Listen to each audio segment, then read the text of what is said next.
बिहार का भोजपुर जिला और बिलौटी गांव, जहां मातम के बीच अब गुस्से की आग सुलग रही है। 17 जून को पुलिस एनकाउंटर में मारे गए भरत भूषण तिवारी के परिजनों से मिलने जब ग्वालियर खंडपीठ के वरिष्ठ अधिवक्ता अनिल मिश्रा पहुंचे तो माहौल भावुक भी हुआ और आक्रोशित भी। वकील अनिल मिश्रा ने परिजनों को ढाढ़स बंधाया और साफ लफ्जों में कहा कि ये कोई एनकाउंटर नहीं बल्कि खाकी की आड़ में की गई बेरहम हत्या है। वकील अनिल मिश्रा ने सरकार और भोजपुर जिला प्रशासन को खुली चेतावनी दी और एसपी को तत्काल निलंबित करते हुए हत्या की धाराओं में एफआईआर दर्ज करने की मांग की है। अनिल मिश्रा ने न्यायपालिका पर भरोसा जताते हुए साफ कर दिया है कि अगर स्थानीय स्तर पर सुनवाई नहीं हुई तो पटना से लेकर दिल्ली तक का घेराव किया जाएगा। हमने जो पढ़ा है आज तक, हम अभिभाषक खुद भी हैं, तो हमने जो देखा है कोर्ट में भी प्रैक्टिकली देखा है, जांच जो है ना, जांच कोई महत्वपूर्ण अपना रोल अदा नहीं करती कानूनी रूप से, इसलिए जांच को मैं सिरे से निरस्त करता हूं। साथ ही मैं ये जरूर कहूँगा कि अगर एफआईआर की भी गई है तो उसे पुरानी जो हमारी आईपीसी है उसमें 302 में क्यों नहीं किया।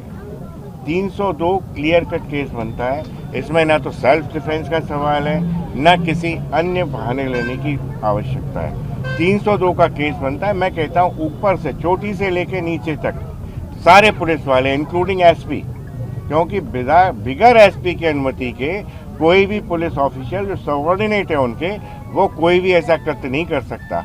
और जब आपने कृत्य को देखा है तो आपने देखा होगा कि उस आदमी को पहले सरेंडर कराते हैं, सरेंडर करा के पकड़ा जाता है, पकड़ के उसे सराउंड करते हैं, सराउंड करने के बाद उसमें 3 गोली से भी आपको सफिशिएंट चैन नहीं मिला, आपके लिए पर्याप्त नहीं थी, क्योंकि ऊपर से आला का हुक्म था कि इसको तो खत्म करना है।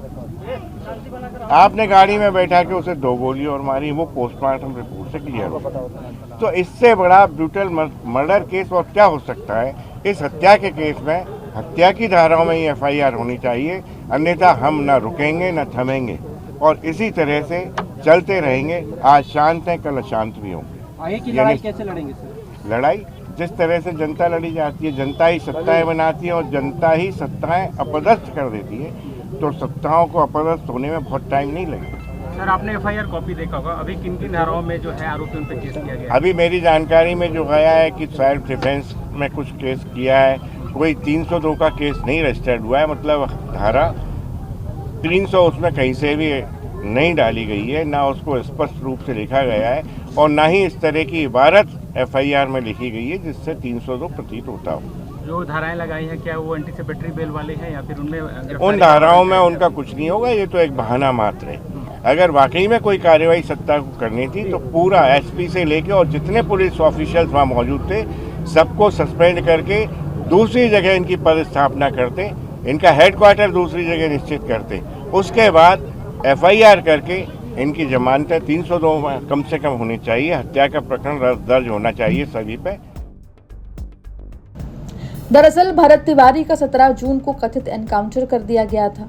पुलिस ने दावा किया था कि सेल्फ डिफेंस में गोली चलानी पड़ी, जिससे भरत तिवारी की मौत हो गई। हालांकि इस पूरे मामले में सबसे बड़ा मोड़ वो फेसबुक लाइव है जो भरत तिवारी ने मौत से ठीक पहले किया था।